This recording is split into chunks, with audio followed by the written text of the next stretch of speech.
I'm Curt Bowen with Advanced Diver Magazine and rebreatherworld.com. And I'm Wayne Miller with Laguna Research. Thank you, Wayne. We're here today at the beautiful Cobalt Coast in Grand Cayman. At Laguna Research, we design control systems for breathing systems, whether they're for land, sea, or space. And right now our focus is on the underwater aspect of controller systems for rebreathing diving systems. Okay.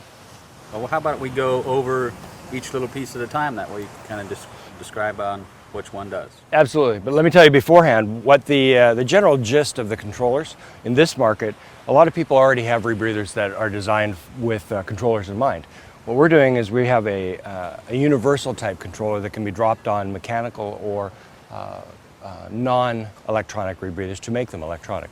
So I'd be happy to go through and show you the different components. Cool. Let's go through that. Okay, so the first thing is we have the actual control module. Now, this is an example of a Draeger. This is a very familiar rebreather. It's been around a long time. The manufacturers have made many of these units, but they were semi-closed in nature. So we've have conversion kits that convert this thing into a fully closed, electronically controlled rebreather. This is an example of a control system where all of the gas manifolding and electronics and solenoids are all embedded into one unit. And we use this unit through different systems, just plummet differently and mounted differently depending on the systems involved. So your gas basically runs from your O2 side into here? From the O2 side into here, as well as the diluent side into here, comes out through either port into the system as it's injected by the computer system inside. I see. Okay, so all self-contained, easy. All right, the next component of this is a means to control the controller and display the information. And we have a display system called an intelligent light display.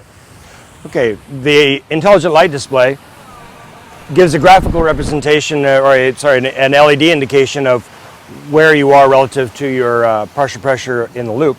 We turn it on, we see it's a simple LED but highly effective display system. And we can see right now that the loop gas is currently in target. The next component of the system is called the UDC, Universal Display Controller, and this is the active secondary to the system. All of these are plug and play, so they can be swapped in and out between components, whether they're primaries or secondaries. But this device here can monitor PO2 as well as be an individual controller itself.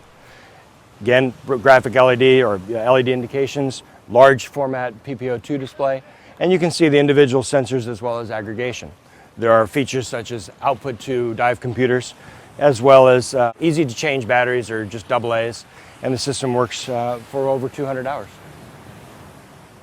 The heads-up display is a very easy but simple and effective display system using a tricolor LED, showing you whether you're inbound or out of bound of your PPO2, as well as whether there's alarm information. Right now with this flashing red LED, it's just showing you that the PO2 is slightly higher than the target. Fully adjustable and magnetically mountable. You can set it where you like. I brought today, this was a Revo Classic or Standard, and we've fully converted it to an electronic controller utilizing our system. The familiar UDC as a secondary and programming device, the primary ILD, the heads-up display, and all of this is mounted and located in the normal bracketing area, but we have a special bracket that we replace the system with, and our controller sits inside there. So as you can see, it's a nice clean adaptation to a very nice rebreather, now making it fully electronic.